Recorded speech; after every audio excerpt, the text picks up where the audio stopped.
Hi, it's Sarah. Brooke and I are taking a short break from recording new episodes to catch up on our reading lists and plan for the next season of Clued in Mystery. While we're off, we are re-releasing a few of our favorite episodes. We hope you enjoy.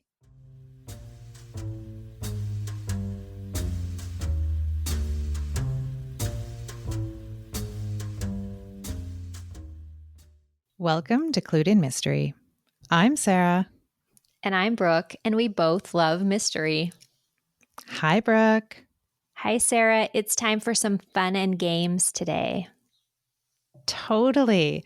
Before we get to those, let me just mention for our Clued in Cartel paid subscription, our ride along is beginning soon, and members will have an opportunity to provide feedback, read what we write as we write it, and help shape the story.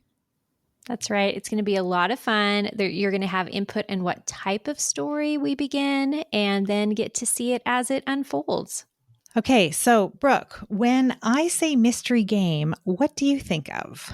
Clue. I think you're like most people who would name Clue or Cluedo, depending on where you live in the world.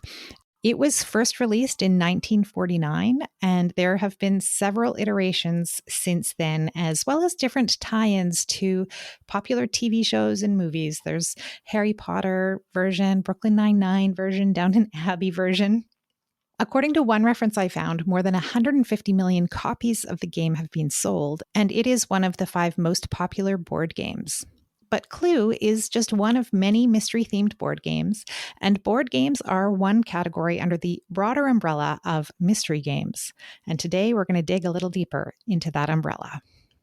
So while researching this topic, I categorized what we think of as games into several different categories. So there's parlor or party games, which we could probably break down a little further into board and non-board games.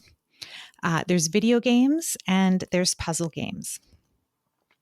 So in terms of parlor games, these are games that are played with multiple people. The game Wink Murder, or Wink, and there may be some other regional variations on the name, is thought to have originated in early 20th century. Jury Box is an American game from 1937, and players act as a jury, writing down their solution after evidence is presented by another player, the district attorney. Players earn points for the right answer, and the game includes several cases for players to review. This game is considered a precursor to Mafia, which emerged in the mid-1980s and is now available via a free online version to play with friends over Zoom or FaceTime. There are also more participatory parlor games like Murder Mystery Nights, where everyone arrives at the party as a character with a backstory and new information is revealed throughout the night until the mystery is solved. An early example of mystery-themed video games is Mystery House, which was launched in 1980. Players are locked in a house and have to explore it to find clues to find jewelry to get out. Along the way, they discover bodies and have to avoid dying themselves. The game was developed by a husband and wife who initially sold 10,000 copies before a larger release of ultimately 80,000 copies. Until Mystery House, most games were text only, but this game featured visuals, though we would consider them quite primitive compared to what's available today. Since Mystery House, mystery-themed video games have advanced. They typically involve interacting with characters to learn information and gather clues. And like board games, there are several that draw on characters that readers are familiar with: Sherlock Holmes, Nancy Drew, and so on. Last year, I'm sure you saw several references to Murdle. So originally it was an online game, and there are 3 volumes of logic puzzle books. And last month, its creator, Greg Garber, announced that there will be a board game version released later this year. With Myrtle, you really need to use those little gray cells, so it will be neat to see what the board game is like. Mystery fans can also immerse themselves in monthly subscription boxes that contain evidence and clues. In one version, mystery is revealed through 6 boxes, so over a 6-month period of time. And then there's also actual puzzles, which reveals clues as the pieces are fit together. So, Brooke, those are just a few examples of different games that mystery lovers can play. It's so great, Sarah. And okay, I have to admit, I did not know that there was a Downton Abbey version of Clue. I might have to go online and shop for that. As soon as this episode is over, that sounds like so much fun because I am one of the people who that's my favorite board game. I love Clue, and I have a very old version of it. I acquired through like an antique sale or a store, and I love it so much. Yeah, I mean, I have a few versions of Clue as well, but I didn't know about the Downton Abbey version either. But it totally makes sense, right? Like to play in that setting. It's perfect. I thought it was really interesting, this kind of overlap between mystery books, shows, and movies and games, because there was a film based on Clue. It was inspired by the game, released in 1985. And I didn't realize this, but the VHS version has 3 possible endings. Wow, I didn't know that either, but what a genius thing to do for mystery lovers that there you have a little bit of choose your own adventure. That's really clever. Yeah, and there's a stage version of it as well. There's lots of overlap. In 2022, BBC aired a version of Mafia. So it's called The Traitors, where players compete for money to identify who like the culprit is. And it's been renewed for a 3rd season. It just goes to show, we've talked about the renaissance of mystery movies, and it's, going to show up in the games and the other entertainment as well. So that's really exciting. Yeah, and there's, I think there's lots of examples of board games that are developed were inspired by popular shows. So there's like a CSI board game. And that game that I described, the Jury Box, it kind of sounds like what I would imagine a CSI board game to be like. Or Law and Order or something. Exactly. Yeah, I think it's fascinating. And so in 1904, there was a Sherlock Holmes board game that was launched. So this is not a new phenomenon. Oh, that's fascinating. Well, I feel like that, aha feeling that we get when we read a mystery is you definitely can experience that when playing a game, especially when you mentioned that, some of those parlor games include multiple people. You become like the detectives and you have that aha moment. So it makes sense why we would enjoy experiencing it on this level as well. Well, exactly. And I think it's a way, we all kind of fancy ourselves to be sleuths. And it's a way to really demonstrate our detective skills when we're playing in a game like that. There were a couple of other really interesting things that I discovered while I was researching for today's conversation. There was a board game released in 1968 based on And Then There Were None. Oh, Yeah, which probably was similar to Clue in terms of the gameplay, but I think there were like 9 bodies. and maybe as your character goes away, you're out of the game, and then who is the winner at the end? Very fun. Mm-hmm. The other thing that I thought was really interesting that I came across is there were a few other sleuths and book series that I wasn't familiar with that had games based on them. So one was Cherry Ames, and Cherry was a nurse, and so there was a series of books released between 1943 and 1968, with a board game in 1959. How interesting. A medical mystery series that we weren't aware of, I Sarah. know. And so now I want to see if I can track down some of those books. The sense that I got is that they're a little bit more targeted at a younger audience. But yeah, definitely another, as you say, another medical mystery that we weren't aware of when we were talking about that earlier. That's fascinating. And then another sleuth was Charlie Chan. So this is a Chinese Hawaiian detective who was created in 1925. And there was a series of books released featuring this detective, and a board game featuring the same detective was released in 1937, and a card game in 1939. How fun. I had no idea that there were this many tie-ins and so early to specific sleuths and specific series. Well, I think board games were a very popular pastime in the early 20th century. The Sherlock Holmes game was released in 1904, which is around the same time that the precursor to what we know as Monopoly was released. So, I think they were a very popular way for people to spend an evening. Invite some people over, have a meal, play a board game, and I mean that still happens today, right? Where For sure. friends gather for a game night. Yes. And in those days, you weren't gathering around the television set with your family to watch a show. You were looking for, another kind of diversion. So it makes sense. Yeah. I think I said that Clue has sold more than 150 million copies. And I'm assuming that includes all of the different variations. And there's probably a lot of households like ours that have multiple copies of the game. But still, that's, 150 million is pretty good coverage. Absolutely. And there's lots of language editions of it as well. So it's not just an English speaking game. You mentioned the murder mystery night, Sarah, and I have you done those before? I have, yeah, where someone else has organized this whole elaborate game. They're lots of fun.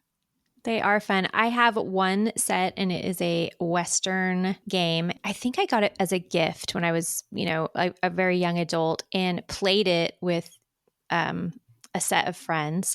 And then enough years went by that I completely forgot what happens in the game. And so we were able to play it again, but it was a challenge because it's cassette tapes to hear the clues Ooh. and the information. And so we had to scrounge around to find a cassette tape player. Well, I think nowadays you can probably find online versions. I haven't done the mystery box kind of games where, it's delivered to your home on a monthly basis, but that sounds like it would be kind of fun. I know there are some that are kind of targeted at children. And so that sounds like it would be a kind of a fun thing to do with a child, is investigate the clues. And I'm sure there's some science involved in that to teach some lessons in a really fun setting. Yes, the ones that are geared towards kids. And then there's also a brand that is geared towards like a date night thing to be able to coordinate with your spouse and have a different kind of date night. So I think that would be fun as well. Yeah, absolutely. So one of the game box companies that I looked up while I was researching for today's conversation, Brooke, says that they ship 150,000 episodic and complete mystery game boxes to consumers each month. Oh my goodness. Yeah. If that doesn't speak to the popularity of mystery, I don't know what does. That's a much higher number than I would have guessed, but what a fantastic idea. Mm-hmm. Absolutely. And one thing I've seen is also authors themselves kind of creating these different experiences that you can have that coordinate with their stories. So maybe if you follow their newsletter or you visit their website, that they have some games that coordinate with their series. In a very grassroots way, these authors are like participating in this idea of expanding their mystery world with, games and extras. Well, and that sounds to me like a really great way to just interact with your readers and build a very strong fan base. Yeah, because people obviously like it, right? Mm-hmm. 150,000 of this one brand of mystery box. So it's something that fans of mystery are interested in having. Yeah, totally.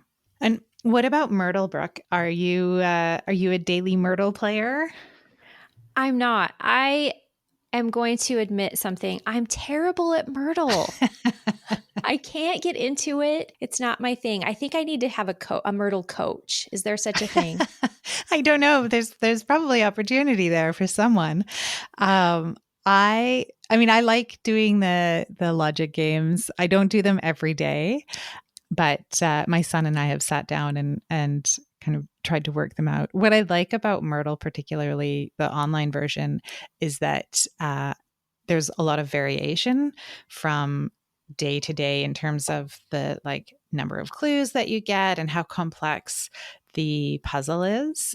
Some are much easier to solve than others, but my hat's off to the creator of Myrtle, because he's just done a phenomenal job of creating something. Definitely, definitely. It reminds me a lot of the lateral thinking puzzles. Do you remember those books that you could get? And they're great fun. They're wonderful for a car ride, and Mm-hmm. so there's a lot of similarity there. Well, and I am really curious to see what the board game ends up looking like. I'm excited about that. When you mentioned it, I thought that seems like it would be a lot of fun. What about the video games, Sarah? Like, I know the Nancy Drew video games, for instance, have just like a cult following. Is that anything that you've played before? So I don't think I've played the Nancy Drew game. If you have a Netflix subscription, Netflix also has games, which a lot of people probably don't realize. They have a couple of mystery games where, you can just do it on your phone. You get presented with some clues. You get to decide. I think you're the detective, the police detective. And so you get to decide, do you interview this suspect next, or do you pursue this, lead that this piece of evidence is directing you towards? Which of these things do you do next? And I think they're well put together and fun to do. So I've done those, and I've also. I think it was like $3 or something on the Nintendo store. So we bought a detective game and or a mystery game rather. And I had to get my son to show me how to how to do it, because I'm not. It's on the Nintendo Switch, and Uh-huh. I just couldn't figure it out. So it's something that he and I will do. And it's very much a kind of I think they're described as a point and click game. So hover if we were playing it on a computer, you would hover the mouse over a piece of evidence, or to learn something new about what's happening. But it's this, definitely there's this narrative arc that is written into the game, and you feel like a little detective trying to figure out what's happening. I love that. We also have a Nintendo system at our house, so that's something that I could check out and probably get help from the younger generation, as you say. And what about the Nancy Drew game? Like, I know that there are people who played that growing up and who absolutely loved it. Are you amongst that group? No, I think that they sound really fun, but I haven't ever dabbled in those. Well, maybe we should try and track one down and see if we can play. But I do know, like I searched, if you just enter mystery video game into a search engine, you'll get a list, and there are some very immersive looking games. And I think it's quite neat that kind of historically it was a mystery game that was one of the firsts to have images. Yes, absolutely. It's not surprising to me because, the clues and the setting and everything is so important in a mystery story, but that's really fun. And I loved that you said if you look at it now, it's going to look a little bit dated, but it was probably fantastic back then. Hmm. Well, and I just like the story that it was this husband and wife side hustle that they did. They wrote the programming and were just sending out. At the time, it would have been discs. Like in 1980, not a lot of people had computers, right? No. So I think they sold 10,000 kind of in their first little bit, which must have been everybody who owned a computer at the time. They had to wait for more people to buy personal computers before they could do their second round. Yeah, yeah. Well, as somebody who really loves jigsaw puzzles, that the game you mentioned where the pieces like puts the clues together, that seems like a really fun thing. And actually, I remember that I think that was on one of my Christmas wish lists one year. So I need to reinstall that on the list and maybe I can play this winter. Before we go, we should probably mention Cain's Jawbone. So it was a book that was intentionally published with the pages out of order. Originally, it was published in 1934, and then it was re-released in 2019, and both times with a prize associated with it. So the first person who could solve the mystery of not only putting the pages in the right order, but then figuring out the mystery that the book tells, received a prize. And I think the timing of COVID really helped with the popularity of the, I think it was the 2019 release. It was just like the universe all aligning. Yes. Uh-huh. Because people had time to sit down and really puzzle out how this book was meant to go together. And so I actually haven't seen a copy of it because I am a little bit afraid that if I did, I would end up like quitting my job and abandoning my family until until I solved it. Well, yeah. And some of those TikTok accounts where people were working on it really, I think, helped increase the popularity as well because you could visually see what people were doing to put this together. They coated their walls. It looks like a murder board. They have their walls with all the different pages taped up to try to get them in the right order. It's really fun to see the lengths that people went to work on it. And as you say, it was the perfect storm because of people being cooped up and needing something to do. But if I struggle with a Murdle, Sarah, Cain's Jawbone is way out of my league. Well, Brooke, thanks for today's conversation. I think it was really fun to talk about games and mystery. It was great, Sarah. And one of these days when we're together, we will play a game of Clue. Maybe Downton Abbey Clue. I would love that. Well, thank you. And thank you, listeners, for joining us today on Clued in Mystery. I'm Brooke. And I'm Sarah. And we both love mystery. Clued in Mystery is written and produced by Brooke Peterson and Sarah M. Stephen. Music is by Shane Ivers. If you liked what you heard, please consider telling a friend, leaving a review, or subscribing with your favorite podcast listening app. Visit our website to sign up for our newsletter, The Clued In Chronicle, and get mystery news, podcast updates, and bonus episodes. We're on social media at Clued In Mystery.